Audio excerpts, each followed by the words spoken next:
while I fix this. All right. Let me get the document opened. Okay, we are going to, let's see, date modified, date added, conflicting design goals. Wow. I hope I got the right one. Yeah, I'm sorry, I couldn't hear you. You were I was talking and, well, I can hear you, but I couldn't hear what you were saying. What were you saying? Oh no, I said that the live is on, and you got the right link because I can Yeah, watch it. Yeah, I know. Yeah. All right, so let's make sure I have the right document here.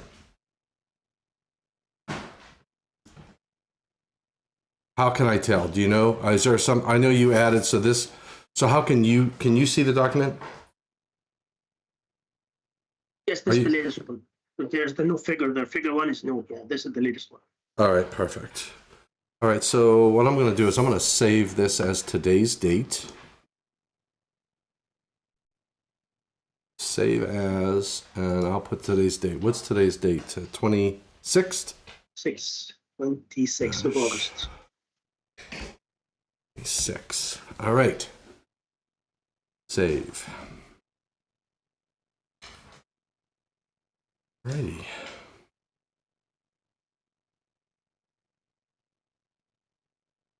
And I'm going to put up the chat.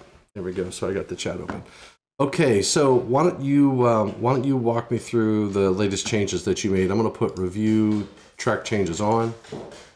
Okay, you've accepted everything we've done to date, I guess, right? Yes. The big thing I added was like a whole new section on the sound energy. So let's just scroll down.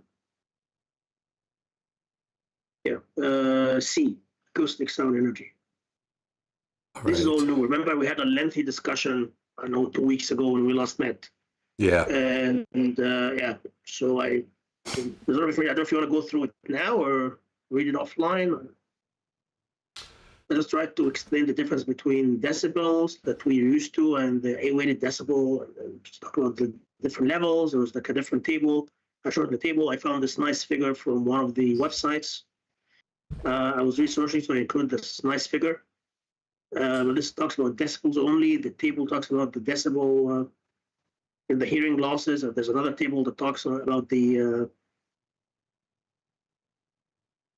dBA, A-weighted decibel. Okay. Yeah. So you put that table in, and then there's table 2. Okay. Cool. So you put some decibel ranges in. Great. All right. I can read through that after, and then if I have any edits, I'll send to you. Okay. All right. So last time we worked on the hierarchy risk control, so I guess you need to go down. Risk acceptance. We went through that. Risk management. We went through this. I remember that. Yeah.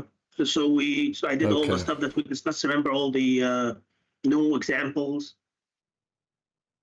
Yep. Yeah, so yeah, I stopped here and I did all what we discussed.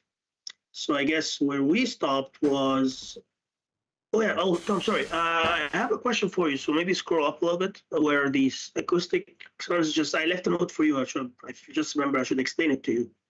Where? Well, I don't. I keep going up. Trying to see how do I see notes. Sound page, I think. Yeah. Okay. This right here. Yellow. Maybe, yeah. So remember we talked about this paper, Hugh Hogland and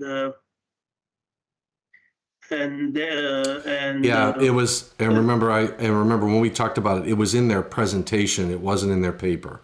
So in their presentation, they talked about sound levels, which we can't reference because there's no document, there's no industry access of the presentation, but we can get access to the paper. So since there's no reference to the paper in dB levels, I don't think we can put the reference for their paper. So yeah, I left this to let you know I'm taking this out, but you did mention something about a paper from 2002, which I wasn't sure what it is for the 141.5 decibels. So I just left you a note to remind you, but otherwise we can just live with the 160 and 130. 1 and 2 are 70E and Z462. And I added the new reference. So if you scroll down to the reference section, all the references are proper now. Yeah, I'll get that paper from 2002. It would be great to reference another paper, so I'll find that IEEE paper. I probably have it on my computer. But when I review this, all the acoustic stuff, I'll go back, I'll review all the acoustic stuff and give you comments back on that at a later date. Is that okay? Or do you want to review it now? Oh, no, we can do it later. I mean, there's no reason for wasting because we don't have a lot of time. Right. We have our stop. So, yeah, like I just want to explain the note for you. Perfect. Thank you. You're welcome. So you want to go back down to where we were here? Yeah, so we stopped at, the section that talks about the discussion, I guess, because everything else we covered, I believe. Maybe scroll down a little bit, Tom. I'm not sure if we covered this last part or not. I'm trying to remember. So we did 6. Do you remember doing like the paragraph that starts with when selecting a risk control method? I think we did the part. Yeah, I think we did. Yeah, we did the part, right?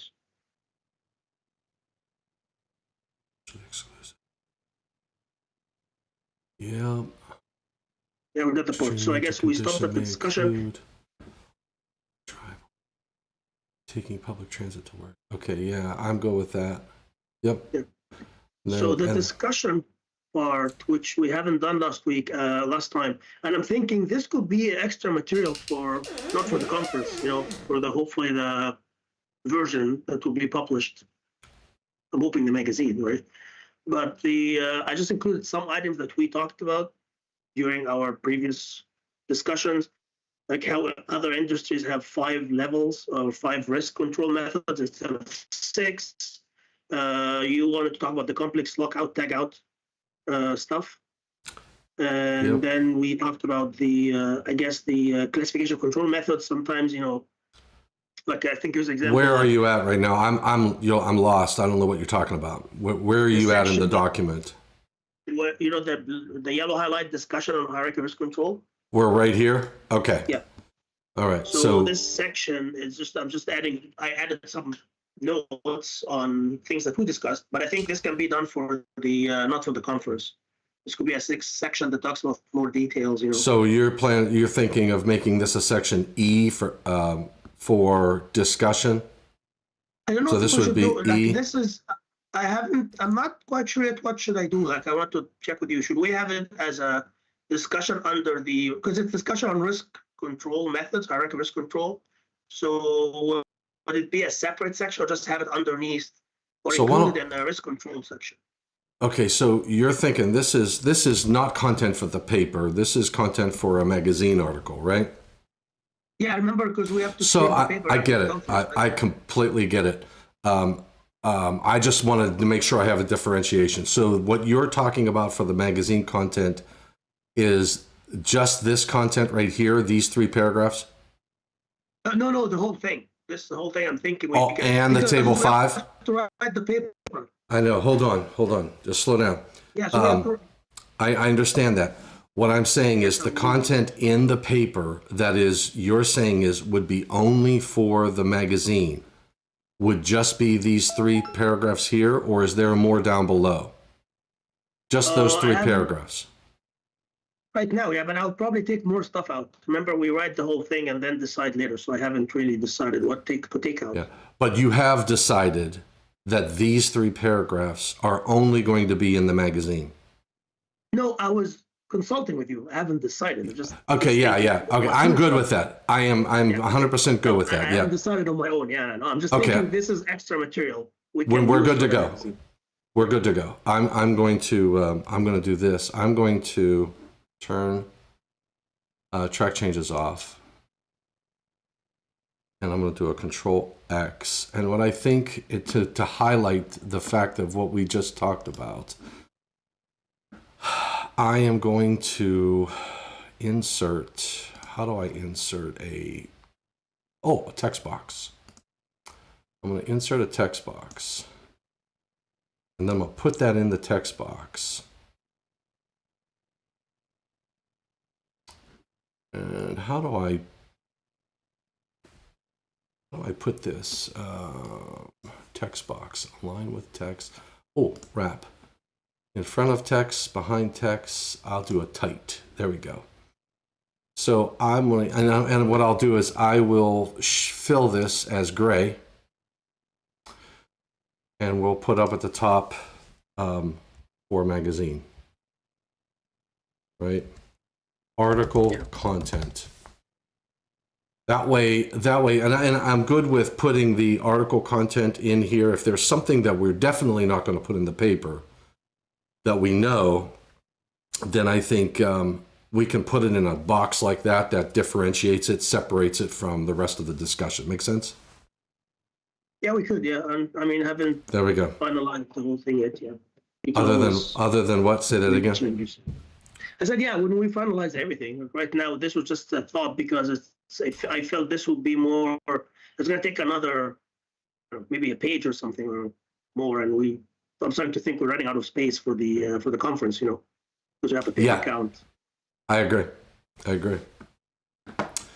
Okay, so do you want to talk about this content now, or do you want to talk about the paper first? Up to you. Again, like I say we focus on the paper. I say we focus on the paper because we got to get that done first, and then we can work on the magazine content, which would come afterwards anyway, right? Yeah. All right, let's do that. Table stays in. Yeah, I mean for now, and then the image is kind of your figure. Now we have 3 images. We have to decide on which one. We're using yours, right? The first one. The other 2, I include them because they have the 5 levels only, remember? So this was part of the discussion, I guess, for the extra. This is more of a reminder for me, but I'm going to delete these 2. Okay, so these are coming out? These will be coming out. All right, I'm going to put a, not a caption. I want to put a note so that I know these are coming out. Review. You can delete them if you want. Comment. I am going to leave them, but I'm going to put a note to remind myself that they are coming out. Make sense? Yep. Not be in the final paper. I'm going to say this image. If I don't put a note, I will never remember that. This image will not be in the final paper. All right. Okay, so we got those 2 notes. I am good. We're good with the table here. We talked about this one already, right? I don't think we did. Maybe. All right. I can't remember. Let me go through quickly because I don't remember. Yeah. Elimination, establishing an electrically safe work condition, de-energizing work, battery-operated tools, safety by design. De-energized work, that's already covered, so we don't need to restate what the previous said. I'm going to put track changes on. Battery-operated tools, that's hazard elimination. And then, so here's, okay. Safety by design. The only problem I have with hazard elimination and in establishing an electrically safe work condition, here's my issue with that. In the process of establishing an electrically safe work condition, I have to assume there's energized work. I haven't eliminated anything in that process. It's afterwards, right? Well, I agree, but the problem is this was part of the things that we were discussing during one of our calls. Establishing electric safe work condition. This is what everyone, at least the sources that I read, talks about it as classifies it as elimination. But in my mind, it's not. You're not really eliminating the hazard. You're trying to work around it safely. But yeah, the hazard's already there. The hazard's there, and you haven't engineered it out, and the whole process of establishing an electrically safe work condition is dangerous because you have to assume that the work is energized. You have to put all your PPE on. If you've calculated that it's 30 calories, you're putting a 40 cal outfit on to establish an electrically safe work condition, and that image is hard for me to relate it to elimination. Yeah, and I remember this. I think I heard this discussion at one of the 7E meetings. So probably Jimmy Dollar was talking about this being an elimination. I mean, I don't have his experience, but I was always confused that this would be considered elimination. Remember one cycle, I think when we met in Indianapolis before COVID, the whole cycle was about what is elimination? Like just turn off the power, you eliminated electricity, right? But there's nothing to do there.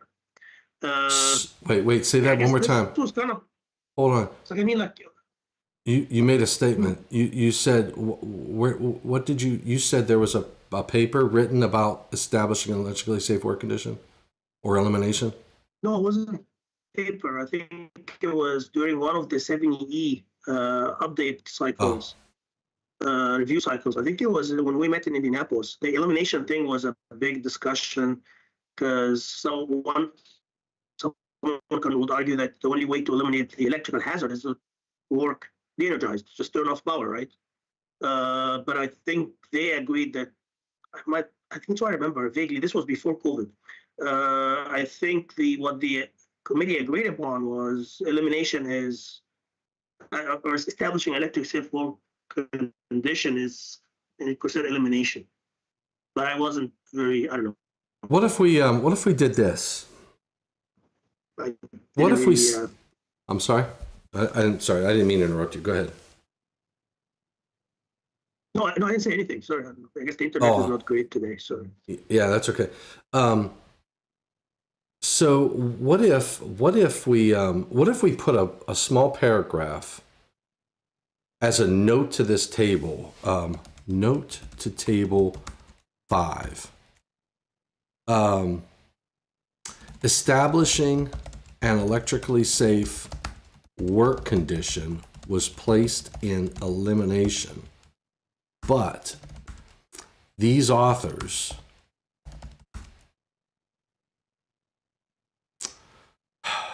debated whether or not this is the correct category for the act of establishing an electrically safe work condition. Or no, the category for the act of work condition. So, where I would put it? I would put it under engineering controls. Engineering. I agree. Engineering. And I need to. Why don't we do that? Why don't we just do that? I mean, if that's what we both think. But I don't think this is how 7E categorizes it. That's why I wanted to include maybe this discussion section. Remember the discussion section that we thought could be extra material? So I think this would be a good spot. Well, I would say to share our opinion. I think so let me ask you, where in 70E does it say the hazard elimination is establishing an electrically safe work condition is hazard elimination? Do you know? Is there an actual section? I think it's in the Annex F or something. I think this where the Annex F. I have to put up. Where is 70? In risk assessment? I think it's when they were talking about examples towards the end. If I remember vaguely, if I remember correctly, it was talking about that. So I searched it. It says, okay, in the hierarchy of risk control methods, in elimination, the example was conductors and circuit parts in an electrically safe work condition. Okay, that is a better way to say it.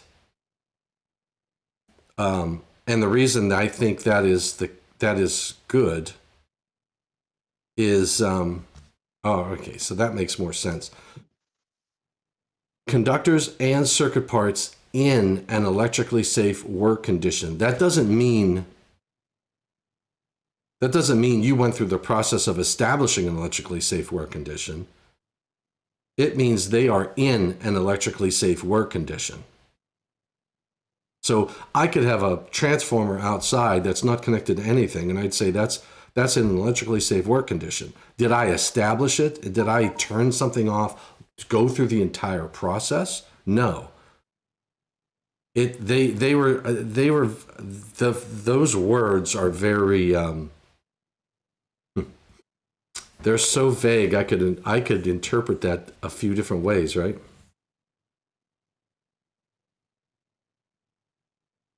Yeah, well, and like again, I remember this was part of the discussion that they agreed upon, that the true elimination, I mean, not true, I guess elimination by definition is to get rid of the hazard, which means just get rid of electricity. But this is not, because I remember having this discussion with Derek Vixtel. I have to call him and check with him or something, because I know that we had this discussion. He was still working for NFP at the time. And if I remember correctly, there was a whole bunch of PIs on elimination. I don't know if you remember this, Tom. I believe, I almost want to swear that we met in Indianapolis that year. It would have been 18, maybe, right before COVID, the cycle right before COVID, I think, when this happened. All right. I say, here's my thought process is, here's what we'll do. Let's take this, Control X. Now that we at least have language that is out of 70B or E, we can, I'll put a note in our, for our dialogue, establishing an electrically safe work condition was placed in, we feel it probably belongs in, was it engineering controls? Engineering. Engineering controls, because you had to face the increased risks. Face the increased risks associated with establishing an electrically safe work condition, and elimination should remove that entire aspect of hazard of establishing an electrically safe work condition. I mean, if I could remove the need for an electrical worker to establish an electrically safe work condition, then I am a step better than having to put them through the process of establishing an electrically safe. Because establishing an electrically safe work condition could consist of a complex lockout, tagout procedure, introducing a lot of opportunity for error. So I think a good, to your point, a good dialogue for the magazine could be around this notion of where is the proper placement of the act of establishing an electrically safe work condition, because 70E doesn't even say establishing an electrically safe work condition. It says conductors and circuit parts that are in an electrically safe work condition. Yes, I can say that for, so what you could do, Nehad, is I could say you are going to establish the electrically safe work condition, and that's a dangerous situation. I am going to do the work, which on conductors that we've already established an electrically safe work condition. So the work that I'm performing, yes, is, I could say the hazard has been eliminated, it's been verified, it is gone. That act is elimination because I've eliminated the hazard, but you had to go through engineering controls to establish that electrically safe work condition, which is lower on the hierarchy of risk control methods. Because, yeah, one thing I remember, I've always thought that working de-energized is elimination, but I think it was 70E committee did not agree with this concept, especially Jimmy Dolan. I think this was the root of I'm trying to remember, this elimination discussion. But yeah, this definitely could be one of the things to discuss here in this extra portion. You know, the other argument I could make, but we can go through this forever, so I would maybe recommend that we can do this in a separate life when you have time or whatever later in the future. But battery operated tools, I've seen people considering them substitution instead of elimination, because you're substituting, let's say, cordon blocked equipment with battery operated tools. You eliminate it. I mean, this is kind of where I struggle. It's a very gray, vague area. Like I guess there's no clear cut. And this is something I wanted to discuss and say, hey, this is what we think. This is how I feel about. We talked about training and awareness. Like training, it's awareness, but at the same time, you could consider it administrative control as well, because people don't get trained on their own. You have to be told by your employer to be trained. Here's what I think. I think this first item that we have in substitution, this belongs in elimination. I think that belongs in designed industrial. I think you just made the point that using a battery operated tool instead of a cord and plug connected tool is a substitution, because you've got an option there. You've got two options on the table. If you have designed the control circuits to 24 volt DC, you've designed it from the get-go. Nobody else is substituting. You're basically establishing the design at 24 volt DC, period. You're creating a situation that has no shock or arc flash situation. I think I would place these. I would say industrial control circuitry at 24 volt AC or DC. And then I would take the battery operated and put that down here. Using battery operated tools instead of cord plug connected tools. Using maintenance free equipment. I mean, these are substitution. I can't put maintenance free equipment in elimination because I haven't technically eliminated all hazards. Yeah, but here's the thing, Tom, you made me think, or say from a different perspective. When you talk about the 24 volt AC or DC, I think it depends on the situation. If you have a 120 or 240 volt control circuit and you are, let's say, taking it out and replacing it by 24 volt control circuit, then it's substitution. But if you design your system from the get-go, like you were saying, from day one, never had the 120, 240 volt, whatever control circuit, you designed it to be controlled by 24 volt, this is elimination because the hazard was never there. So I guess now I'm thinking the only thing that's really elimination is safety by design. Well, but here's the thing. It's all safety by design, right? It is all safety by design, but you can't put that as elimination because what do you mean? It's too vague. We want examples in here. All of this is safety by design. Yeah, that's what I'm thinking. So maybe you'd have to rewrite it somehow to explain this. Yeah, I say we could take that out and we can put in the magazine a discussion around safety by design practices and principles.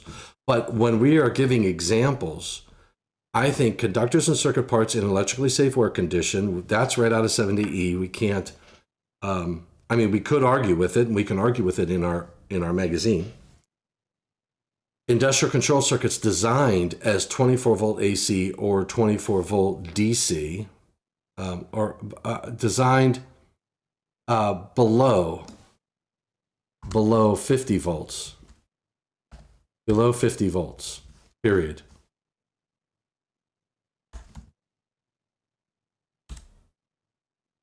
Right, because we want to be below that shock threshold, and if you're below that shock threshold, you're below the arc flash threshold too. So and 50 was the number that 70E puts in place.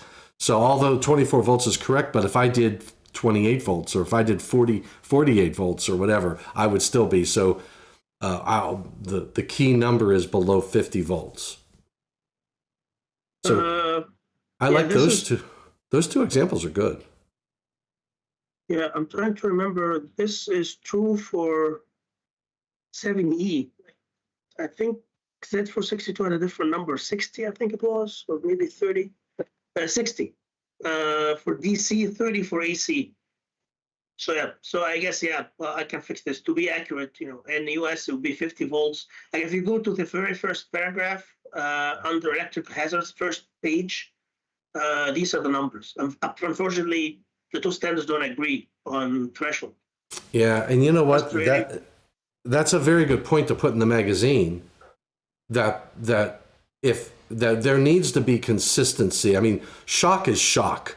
The skin of a Canadian doesn't change from the skin of somebody in the United States, right? So, and the heart defibrillation values and things of that nature. There should be consistency between the two. And so I'm going to put a note in here. Yeah, and you know how it works, right? It's just you get a public input submitted in to one standard or to one committee and not to the other committee, and then they have different people. I still remember one of my very first 7E meetings that I attended when we had a gentleman, I think it was 100 volts back in the day, right? And they pushed it down to 50 based on a presentation. It was DC stuff, I remember. It was one of the very first early meetings I attended, maybe even 2015. Cycle, I think it was 2015, not even 18. Yeah, I know. Just the room couldn't really agree. It was very, the vote was so close, and they just moved it from, I think it was 50, made it 100 one cycle, and then went back to 50, right? Yep.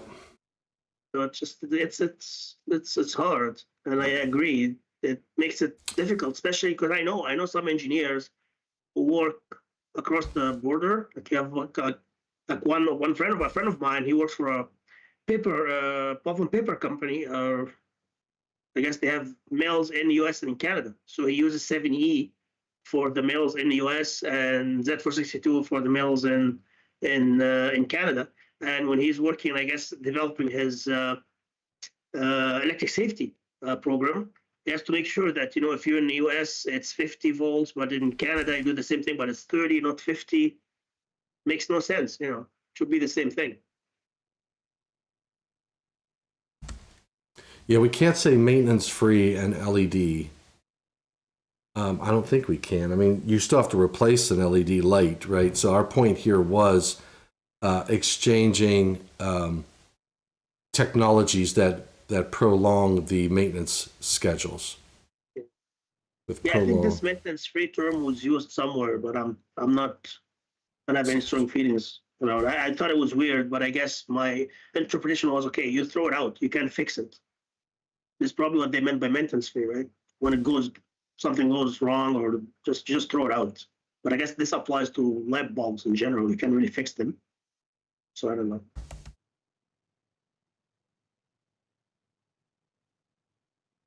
Removing the need for ladders to conduct work, arc resistant switchgear, engineering controls, zone selective interlocking. Now this is where I would put lockout tagout right in here. And I would put a simple lockout tagout, especially, right? Not even complex lockout tagout. Yeah, and this is another thing that we, I guess, discussed. I'm not sure if we agree on or not. Whether lockout, tagout, because I have it under administrative control at the bottom, right? And I think you want to do it, you put it under engineering controls, which is interesting, and not sure the right places. But I guess at the end of the day, the point is you just need to make sure that you use those risk control methods, whether it's elimination, substitution. You just want to make sure that people go home safely. Yeah. We can agree to disagree. I can call this elimination, you call it substitution or whatever, and it's not really a big thing. And I guess somehow if we can write down this discussion, this is all what I intended with this, I guess, gray box that you have now. Just say, hey, this is very gray. Like, it's not like, I guess, exact science in terms of this is what it is. That's not something so simple like zone selective interlocking or GFCIs, AFCIs. Obviously, this engineering. Like, I mean, you can't argue about this, right? PPE is PPE. Like, you're not going to argue about PPE. But then you have some things that are just kind of gray area, whether you're eliminating the hazard by using battery operated tools or you replace the hazard by using battery operated tools. You can go both ways, I guess. Yeah. Oh, so GFCI, we put GFCI in engineering controls. Wouldn't you? I know. I don't know. I mean, I'm thinking GFCI in PPE for personal protection. but you don't wear it, right? Like, I mean, it's not something that. But PPE doesn't have to be worn, does it? I mean, most of like suits, rubber gloves, hearing protection, things What's that the definition? The worker would use. What's the definition of personal protective equipment? Personnel protect. I'm sorry. Go ahead. Read it again. We have it. Yeah, we have it in the definition in section 6, I guess, or item 6 in our paper. PPE. I'm just going to look in. To your left-hand side, well, it's right not across from the. Right, is it defined in? Huh. Or other accessories to protect personnel from hazards. So an accessory. So where is the definition in? Okay. Wow.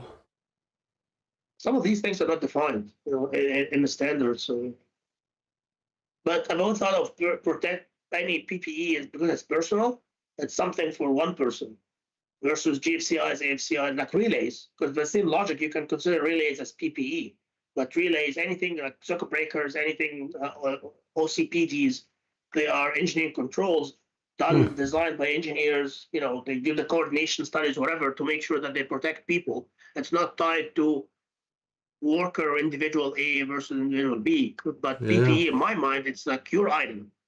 Item that Tom uses is different than mine. They look the same if we're wearing, let's say, hearing protection, but your stuff is different than mine. And it only protects me, but GFCIs can protect different people at the same time. If they happen to be, in contact with a faulty device, the GFCI doesn't care. It's not protecting one person; it just protects the whole thing. I just have a problem with only associating PPE with something you wear. I don't think that's. I mean, that may be the way we use it, but. And if I go back here, it says wearing clothing and other accessories. So what we're saying is personal protective equipment is only things we wear. Interesting. But I mean, look at the examples that we have, right? Like the gloves, hard hats, eye protection, hearing protection, skin. It's all something that you have to wear somehow, right?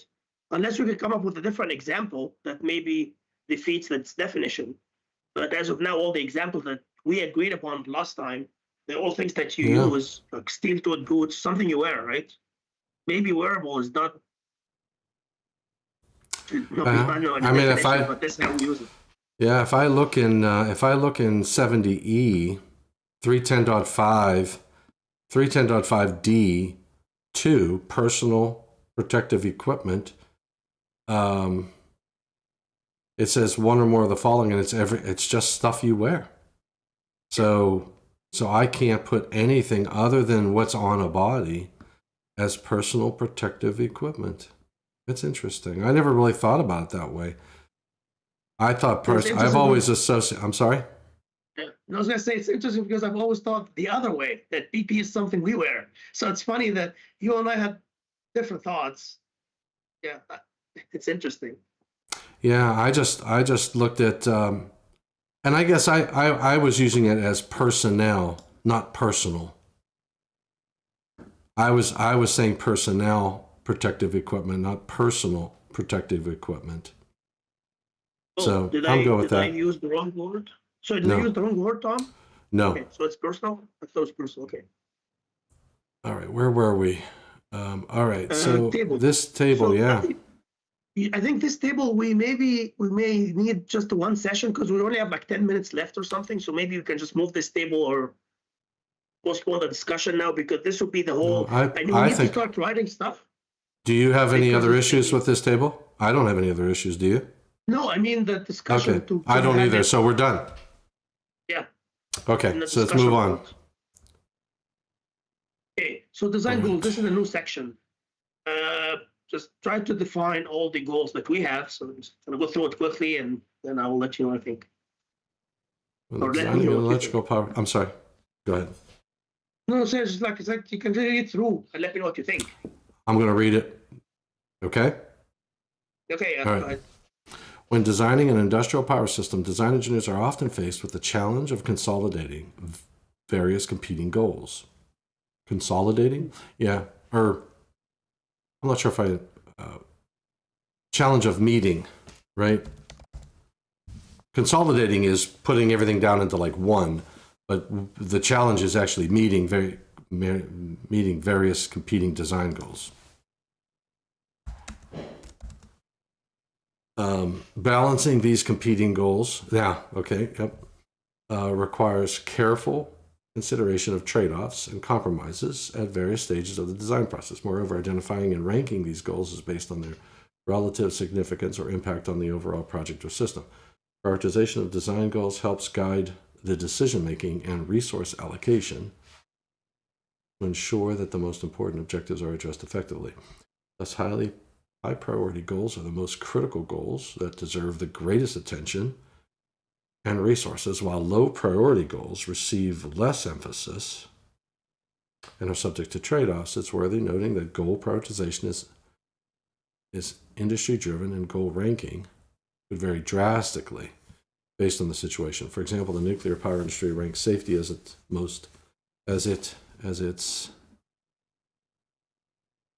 most critical design goal, while reliability is the top priority of the healthcare industry.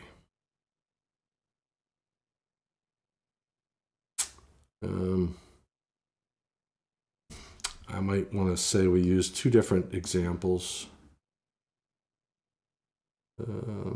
Consider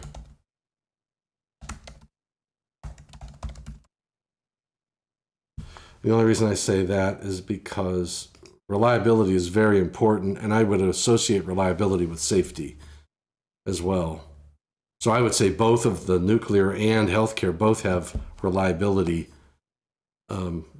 and they both have safety. So I somehow we got to come up with, I think, two better examples. Yeah, I mean, safety is always important, but the reason I picked healthcare reliability is the selective coordination, versus the coordination stuff that they do. Because they don't want to have a. That's the problem I have. That healthcare doesn't do selective coordination. I know, but I mean, this is kind of what they pushed to not have selective coordination because they don't want to lose the system. And this is kind of where my head was when I was thinking reliability. That's why they refuse or got this exemption of not doing selective coordination, which I know you disagree with, but this is what they do, right? Well, no, the problem is you don't have reliability. That's the whole point of selective coordination, is to get reliability for the entire system. If I have a problem downstream and I take the main out, did I really have reliability? I have needless outage of the extended outage. That's not reliability. So you can't tie it down to selective coordination. I could put multiple feeds so that if I do lose and I have alternate sources, backup generation might be the better example, not selective coordination, because selective coordination is about reliability. And if I don't have it, then I don't have reliability. Yeah, I don't know. I was trying to think how they came up with the concept of coordination, not selective coordination. And I thought because they don't want to lose any part of the system. No, it's cost. Yeah. Yeah. Financial impact. You have to put a bigger device in. Yep. And the arc flash and arc flash. But why would the healthcare industry do this? I mean, would all other industries do the same thing to save money if it's just purely cost saving measure? Different code panel. Different code panel. Oh, okay, that's fair. Yep. Different code panel. Yep. Actually, it's a whole different document. It's defined by NFPA 99, not NFPA 70. Which I'm not involved with. Yep. I heard that. Yeah, so I wouldn't. I mean, we can use nuclear and healthcare. I don't think that safe. I think that if I say nuclear power industry is safety is high, but safety is not high in healthcare, I would disagree with that.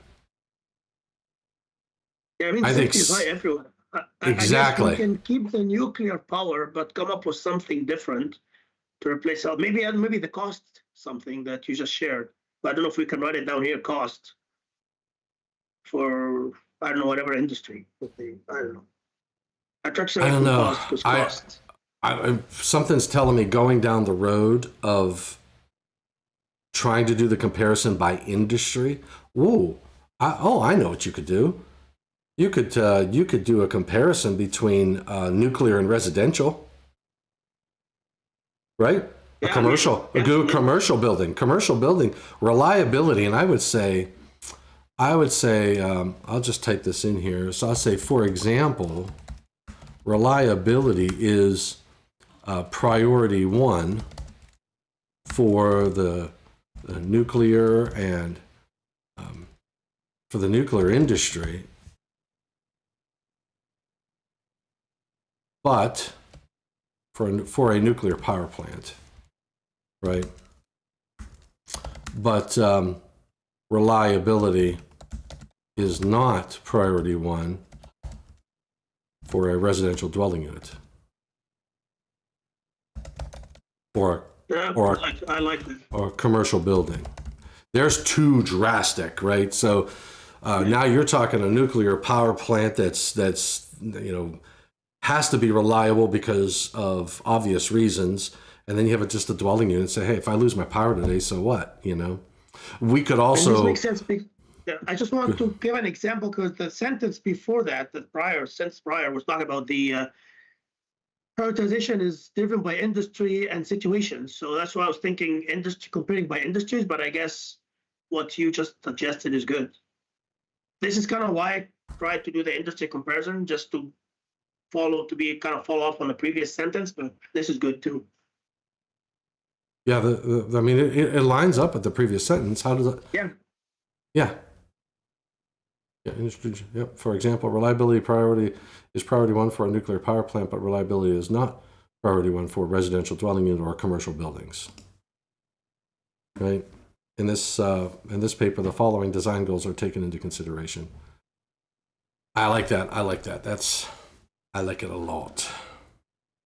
All right. And yeah, I don't think we disagree much on this because I took this out of the presentation that we did at EastW last year. So that's just basically the definition that we were working on. Remember, I think we were in Marrakesh when we came up with this whole thing. So, or maybe no, we were in Tucson. Ensuring that the electrical system operates consistently and predictably over time without failure. Right. Selecting reliable components, implementing redundancy as necessary, and designing for durability. Yep. Efficiency, maximizing the efficiency of electrical systems to minimize energy losses. Space, oh yeah, space is important. And operating costs by optimizing the design of components, minimizing the power consumption during standby or idle states. Yep. And then safety, design. I like all of these. Scalability, environmental impact. And you took these. All right. I like this section. Yeah. So, and I thought this section would be easy to go through. The next section is the design examples. And what I did is I listed a whole bunch of them. This is what we covered during the tutorial. Yes. And my thought is maybe for the conference version, we can keep 2 or 3, whatever, right? And then we add more for the magazine because this is an easy thing to, to make the paper different without doing too much work, too much extra work. Yeah, and I mean, in here we could put the discussion we just had. We could put selective coordination in here too. That is one of our examples. I thought it wasn't included in the list. I thought it said selective coordination in the list. No. I don't know if it was you came through choppy there. I didn't understand what you said. Sorry, no. I thought I put selective coordination on the list. Maybe I did not. I didn't. I see. I see transformers. I see transformer supplies, series ratings, arc flash reduction, GFPE, neutral grounding of industrial power systems, selective coordination, and then other examples. Yeah, so selective coordination, that's why I didn't put it. When we did the tutorial, we put it under the arc flash reduction. So it was included under C, I guess, technically, but we can change those. Yeah, How we did it in the, yeah, I say we keep them separate because I could have a whole discussion just on arc flash reduction and achieving two goals, right? You have selective coordination, and the impact was arc flash reduction, which is most of you. I mean, if you ask why healthcare would do 0.1 arc flash reduction is one of those reasons. They'll say as you get selectively coordinated, you're going to put intentional delays and you'll increase incident energy. So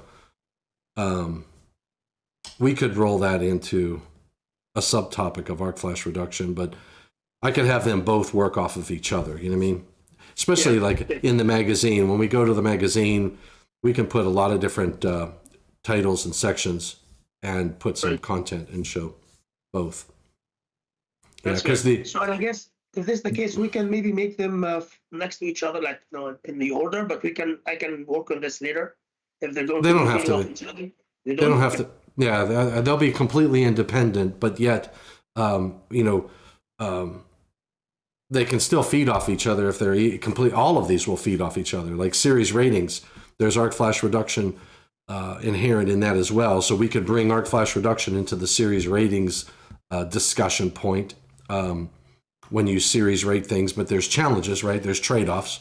So we'll mention the trade-offs and all that jazz. And transformer supplying a panel board. Transformers, that first panel board on the secondary transformer is an arc flash issue. So you could put arc flash reduction technologies in there as well. So all of these will have elements of the others, but yet I think it's important to keep them each as individual topics. And that's good for the magazine. Yeah. I guess, so we can maybe pick 2 or 3 of them in a conference version, and then the rest would be for the extended version with paper. Yeah. And I guess if you're okay with this should be the last section. I guess conclusion will be following this, and then we're done. And I left an acknowledgement in case you would like to include an acknowledgement, maybe even the viewers, because I had Robert from Omaha and a whole bunch of people I know contributed. So maybe we can just an acknowledgement section for these individuals who've been helping us. Boy, here's a name I can't pronounce. Arian Tugudor Kurulbatat. You see that in the chat? Oh, no, I'm not looking at the chat. Sorry. Let me check. Robert was on, and Robert is on. Okay. But I'm not sure of this other name. I can't pronounce. That's a hard one to pronounce. That's a big name there. Oh yeah. No, I don't know how to pronounce. That's a lot of letters. Just talk about you. Just talk about Robert. Awesome. Yep, and then the conclusion, and hopefully you'll be done. Yeah. So what I'll do is I will go through and put text in for A through F. That'll be great. That would be awesome. I'll get us started to start going back and forth on this stuff. So I'll start writing that. Okay. Yeah, this would be awesome, and I still haven't done it, but I have to go back and look for some of the sources on the arc blast papers that I was supposed to review, but I haven't had a chance, just getting really tight on time. And the section on the thermal burns, I still need some references and stuff, but I think other than that, we should be good to go. Just have a conclusion section, and I mean, obviously with the examples, conclusion, and maybe we spend, I don't know, some time later to come up with the discussion points we want to include in the gray box that you added, and then the paper. I guess we end up having 2 versions of the paper, which is always good. Yeah, and so what I'll do is I will send you a copy of our work today. See attached. Copy of our work today. And I've been working on public inputs for the NEC. It's just been, it has been amazing. And it's not going to get any better in September, Tom. Once the task groups I'm worried about. We don't have time. It's just so tight. A month. and you and I are traveling. I'm traveling every week. I don't even know what I'm going to do. It's just so I'm just going to pushing to get this done. Hopefully, I believe I can't remember when exactly in October, but I think the draft is due in October, sometime in October. I can't remember what day it is for ASW. Yeah. But realistically, if we can maybe come up with at least one example, since you said you'll be working on, Yeah. I can just give them this, and this will be enough for the conference. And Oh, yeah. then after the NEC second draft kind of settles down, you and I can work on more material for the conference, for the magazine version, hopefully, and for the book, right? But this would be very good Yeah. for ours. So yeah, I know we're not wasting time. This is great. It's just the more information we had is great. The problem is we're just tight on time because of the NEC second draft, and then ESW want a draft. Yeah. Give them a short version. Yeah, we're ahead of the game. We're ahead of the game. That's a good thing. It's tight, but we're gonna make it work. Absolutely. Cool beans, Nehad. Okay, I don't have to go. So Yeah. do you want to schedule another? Yeah, we'll try time, to. I'll try to get one in this week if possible. Yeah, keep me posted. Like, I guess you probably don't have to. You don't know when yet, but let me know. Yeah, next week I will be teaching a class. I think it's Wednesday, Thursday, Friday, or something like that. So I'll try to look at my schedule and see if we can't put something on the calendar. Okay. Quick question: would sometime on a Saturday or Sunday work for you, or? Yeah, maybe it depends on what Bobby Joe and I are doing. Yeah, but yeah. Yep. But so yeah, I mean, if you're open, I'm open. Yeah, if that works better for you. Sounds like a plan, brother. Perfect. Thank you, Tom. Cool beans. Everyone. Thanks, Nehad. Thanks, everybody. Session was good. Good job. Yeah. Thank you, Tom. All right, brother. Take care. Have a good day. Thanks. See ya.